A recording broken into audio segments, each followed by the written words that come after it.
दुनिया की तमाम छोटी और बड़ी खबरों के लिए हमारे चैनल को सब्सक्राइब करना न भूलें और बेल का बटन ज़रूर दबाएं। वो गुजरात मॉडल का प्रोपेगेंडा न सिर्फ पूरे मुल्क में बल्कि सारी दुनिया में किया गया। उस प्रोपेगेंडा को देखते हुए आप जब गुजरात के ट्रेडिशनल गुजरात या पुराने गुजरात की गलियों से गुज़रते हैं तो आपको महसूस हो जाता है कि गुजरात मॉडल अगर कोई किसी सलम का नाम है तो उससे तो लड़ना पड़ेगा, उससे तो महफूज रहना पड़ेगा। इस चुनाव में जो म्यूनिसिपैलिटी का चुनाव है, ये गुजरात की जनता ने जो चुनाव देखे उससे कुछ अलग चुनाव होगा, क्योंकि एसडीपीआई यहाँ पर है, क्योंकि हमेशा से एक मांग तो रही है कि एक तीसरा कोई मजबूत मुतबादिल यहाँ की आवाम के पास में नहीं था। लेकिन ऐसे में जहाँ कोई मुतबादिल था ही नहीं, लेकिन अब अचानक तीन मुतबादिल आ गए हैं कि आम आदमी पार्टी भी है, AIMIM भी है, एसडीपीआई भी है। क्या आपको लगता है कि कहीं ना कहीं वोटों में बिखराव होगा, ऐसा कुछ लगता है आपको?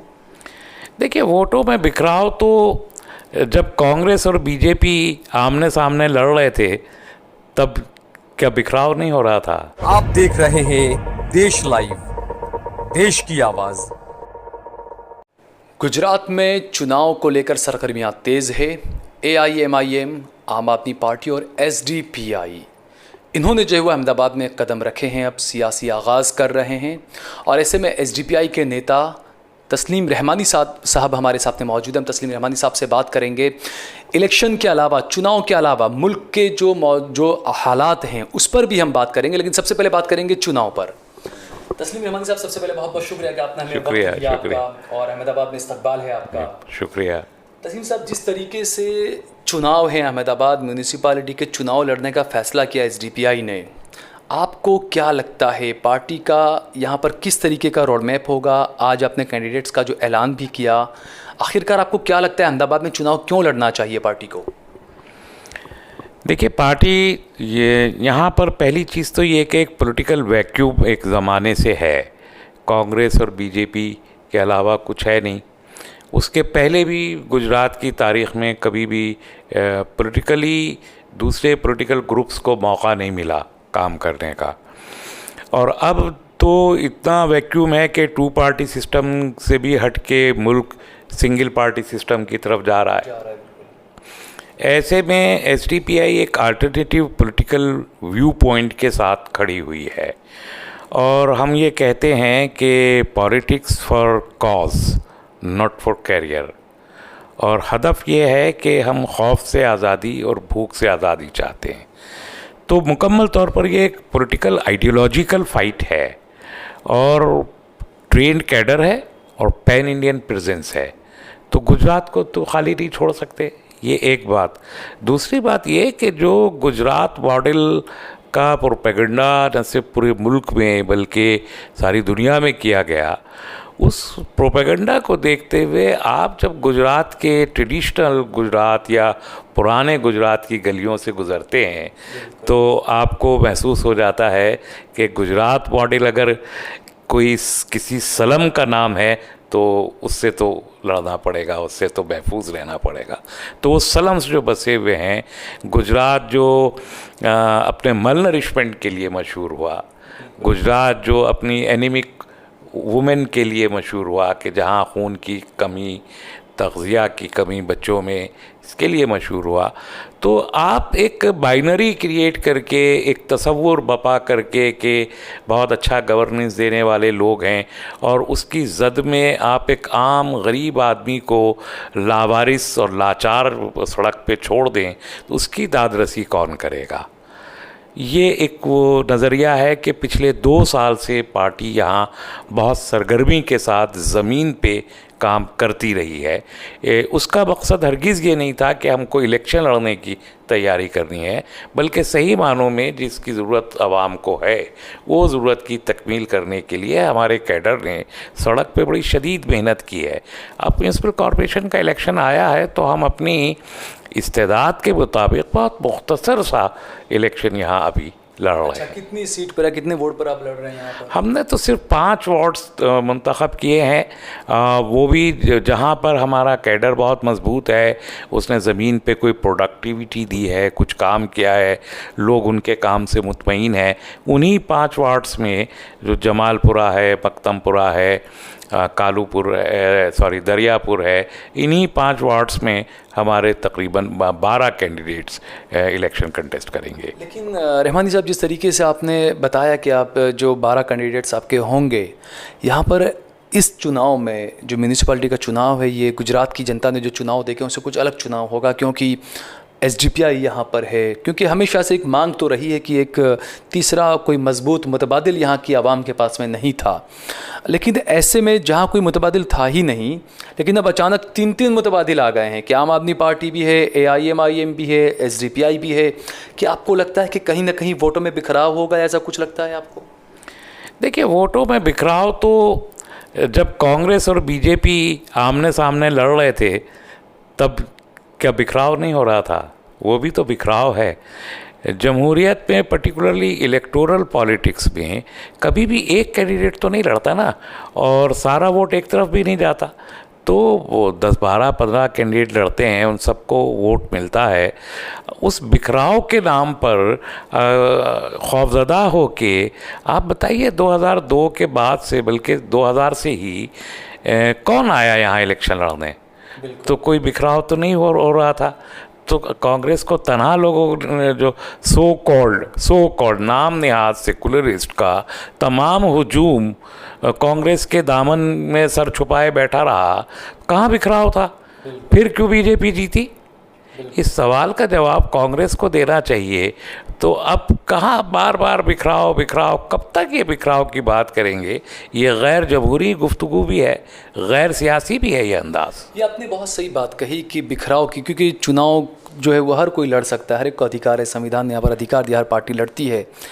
यहाँ पर ये बात देखने वाली है रहमानी साहब कि जब समाजवादी पार्टी लड़ी तब नहीं कहा गया कि बिखराव है, जब BSP लड़ी तब नहीं कहा गया बिखराव है, जब ममता बनर्जी ने अलग पार्टी बना के लड़ा तब नहीं कहा गया बिखराव है। लेकिन जहाँ SDPI, MIM, ये जो मुस्लिम पार्टी जो आई है, इसको लेकर फ़ौरन ही प्रचार, ये दुष्प्रचार किया गया, प्रचार किया गया, ये समझ में नहीं आ रहा है। नहीं, ये दुष्प्रचार है, नंबर 1। नंबर 2, हमने ये कहा SDPI ने कि हम चाहते हैं खौफ से आज़ादी, और ये खौफज़दा लोगों का खौफ बपा करने की साजिश है। कांग्रेस खौफज़दा है कि उसका जो ये मजबूर, महबूस, मक़हूर वोट बैंक है वो खिसक जाएगा। ये खौफ कांग्रेस का है, और अपने इस खौफ को छुपाने के लिए पूरी कम्युनिटी को और मज़ीद खौफज़दा करती है कि बिखर जाएगा। अब तो यहाँ तो सीधा सा है, सबको गौर करना चाहिए। 20 साल गुजर गए, किसी ने डिस्टर्ब तो नहीं किया कांग्रेस को यहाँ आके, तो फिर क्यों कांग्रेस इलेक्शन नहीं जीत सकी? इस सवाल का जवाब कांग्रेसियों को देना चाहिए। तो हम तो उसी खौफ से आज़ादी चाहते हैं। एक और दूसरी बात, सियासत में एजर्शन जो एजर्ट कर सकता है वो पॉलिटिकली सक्सेसफुल होता है। Politics is the name of assertion. तो उसी फ़लसफ़े की बुनियाद पर BSP ने अपनी जगह बनाई, समाजवादी ने बनाई, RJD ने बनाई, DMK ने बनाई, AIDMK, सबने इसी बुनियाद पे अपनी जगह बनाई। तो अभी भी SDPI में अगर एजर्शन की क़ुव्वत है और लोग पसंद कर रहे हैं, जमहूरियत क्या है? लोगों की पसंद का इजहार को कहते हैं ना, वोट देना। तो अगर लोगों को पसंद है SDPI तो बल्क में उसको वोट करेंगे और वो जीतेगी। रहमान साहब, यहाँ पर क्या ये माना जाए कि जो SP है, BSP है, AIMK, DMK, जो पार्टियाँ हैं, ममता बनर्जी की जो पार्टी है, तृणमूल कांग्रेस, ये तमाम वो पार्टियाँ हैं जो इलाकाई पार्टी बनकर रह गई है। कांग्रेस को क्या सबसे बड़ी परेशानी यह है कि SDPI और AIMIM जो मुस्लिम पार्टियाँ भी उठी है, जो हक की बात करती है, SDPI जो है वो कार्डर बेस्ड पार्टी है, दूसरे कई इलाकों में अच्छे चुनाव के रिजल्ट भी जो SDPI को मिले हैं, तो क्या कांग्रेस को यही डर सता रहा है कि SDPI जो है वो इलाकाई पार्टी नहीं है, पूरे मुल्क में जो अपना विस्तार कर रही है, सिर्फ इस वजह से इसको ज़्यादा प्रोपेगेट किया जा रहा है? वो डर कांग्रेस और BJP दोनों को है। देखिए, कांग्रेस के लिए अब नेशनल लेवल पे उभरने का मौका उसी वक्त होगा जब वो रीजनल पार्टीज़ को ख़त्म करेगी। कि एक यू टर्न लिया है इंडियन पॉलिटिक्स ने एज ए होल, और एक बहुत बड़ा चेंज आ गया पॉलिटिकल थॉट प्रोसेस में भी और पॉलिटिकल फील्ड वर्क में भी। अभी जो आरएसएस की पॉलिटिक्स है वही इस मुल्क में चल रही है सिंगल हैंडेडली, चाहे वो कांग्रेस हो या वो बीजेपी हो। और वो ये चाहते हैं कि रीजनल पॉलिटिक्स ख़त्म करके कांग्रेस और बीजेपी सिर्फ दो पॉलिटिकल पार्टीज़ इरेना में खड़े रहें, और कभी ये और कभी वो, बिकॉज आइडियोलॉजिकली तो दोनों को आरएसएस कंट्रोल करता है, तो सिमिलर है आइडियोलॉजी। तो आप अपोजिशन में बैठिए या रूलिंग में बैठिए, कोई ख़ास फर्क पड़ता नहीं है। तो बाकी आप देखिए Aahista Aahista regional political parties को कमज़ोर किया जा रहा है। बंगाल में ममता बनर्जी को कमज़ोर किया जा रहा है, नीतीश के को जलील करने की हद तक कमज़ोर किया गया। एसपी बीएसपी की फाइलें खुली हुई हैं वहाँ पर, एआईडीएमके के साथ उसको कैप्चर करने की कोशिश वहाँ सब जगह वो हो रही। ऐसे में कि हमारा पॉलिटिकल विजन एक बहुत लंबे अरसे से है, आज की बात नहीं है। मैंने ज़ाती तौर पर भी और ख़ुद भी पार्टी ने भी यही बात हमने मानी है कि इंडिया में एक कामयाब सियासत उस वक्त तक जिसकी ज़रूरत है वो वैक्यूम है। पैन इंडियन आइडियोलॉजिकल और कैडर बेस्ड पॉलिटिकल पार्टी की ज़रूरत बहुत शदीद है। कोई नहीं है मैदान में, कोई भी नहीं है। अब सिर्फ बीजेपी और कम्युनिस्ट थे जिस पर जो कैडर बेस थे और एक आइडियोलॉजी के लिए फाइट करते थे। अब सीपीएम का कैडर और कम्युनिस्टों का कैडर भी खिसक गया, वो भी बीजेपी की तरफ चला गया। तो अब एक अकेले ये कहिए कि कोई मजबूत ideologically pan Indian cadre based party तो बीजेपी बच गई। उसके मुकाबले में अकेले एसडीपीआई है जो अभी 20 स्टेट्स में पहुंच गई, जिसका कैडर आहिस्ता आहिस्ता बढ़ रहा है, कैडर की ट्रेनिंग की जा रही है, पूरा एक आइडियोलॉजी है, एक सियासी नज़रिया है, उस नज़रिए की आबियारी वो कैडर कर रहा है। तो मुकाबले पर अगर कोई आ सकता है तो फिर वो यही पार्टी होगी। और चूँकि पॉलिटिक्स इन्हीं 3 कार्डिनल्स पर टिकी होती है, और cadre, pan Indianness and ideology, इन 3 पर चलती है पॉलिटिक्स, और किसी के पास है नहीं है। तो ये अकेले मतलब अगर आप, सॉरी टू से मैं नाम लेके कह रहा हूँ, अगर आप एमआईएम को भी देखें तो ये तीनों चीज़ उनके पास नहीं है। कैडर नहीं है, आइडियोलॉजी नहीं है, पैन इंडियननेस वो अब क्रिएट कर रहे हैं, पहले नहीं थी अभी क्रिएट कर रहे हैं। तो एसडीपीआई के पास वो सब कुछ, लिहाजा आप देखेंगे कि टारगेट अगर है किसी का, बीजेपी का भी, आरएसएस का भी, गवर्नमेंट का भी, कांग्रेस का भी, तो वो एसडीपीआई है। एमआईएम भी टारगेट नहीं बनता।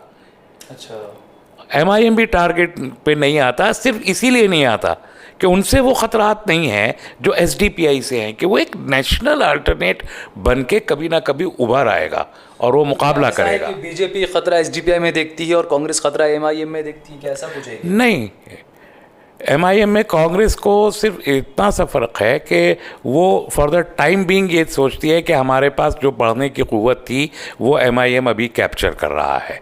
अदरवाइज़ वो लॉन्ग टर्म में उनको एमआईएम से कोई ख़तरा नहीं है। उनको सिर्फ इतना है कि आज की जो स्पेस कांग्रेस बेफिक्र पार्टी है, इसलिए कि मैंने अर्ज़ किया कि आरएसएस की दोनों जेब में है, एक कांग्रेस है, दूसरे में बीजेपी है।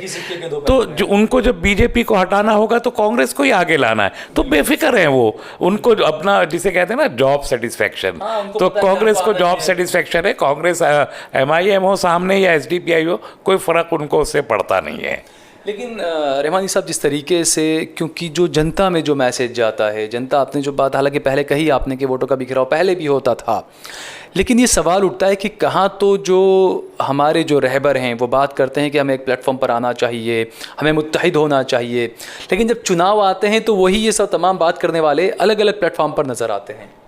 देखिए, ये मसला उन लोगों का होता है कि जो पॉलिटिकल ब्रोकर्स हैं, हर कॉन्स्टिट्यूंसी में, हर इलाके में, चाहे वो वार्ड हो या असेंबली हो या लोकसभा हो, इलेक्शन के वक्त में ब्रोकर्स की चांदी आ जाती है। वो एक पब्लिक ओपिनियन क्रिएट करते हैं, और फिर जिसके पास जितना ज़्यादा पैसा होता है वो इन ब्रोकर से उतना ज़्यादा काम ले लेता है। तो ये एक, जिसे आपने अभी एक लफ्ज़ इस्तेमाल किया था, दुष्प्रचार, ये वो दुष्प्रचार करते हैं, वोट बढ़ जाएगा, ये वोट कटवाएं, ये बीजेपी को जितवाएंगे, ये इसलिए। तो ये दुष्प्रचार वो लोग करते हैं जो जिनकी मुंह भराई हो चुकी होती है, जिनके अपने कोई ना कोई इंटरेस्ट वाबस्ता होते हैं। वो दानिश्वर होने के नाम पर, वो समझदार होने के नाम पर, वो NGO होने के नाम पर, वो आलिम दीन होने के नाम पर मुख्तलिफ़ सूरतों में ये हजरात वो दुष्प्रचार करके और मज़लूमों की क़यादत को उभरने से रोकने का जुल्म करते हैं। ठीक है, बहुत बहुत शुक्रिया तस्लीम रहमानी साहब। आप देख रहे हैं देश लाइव, देश की आवाज़।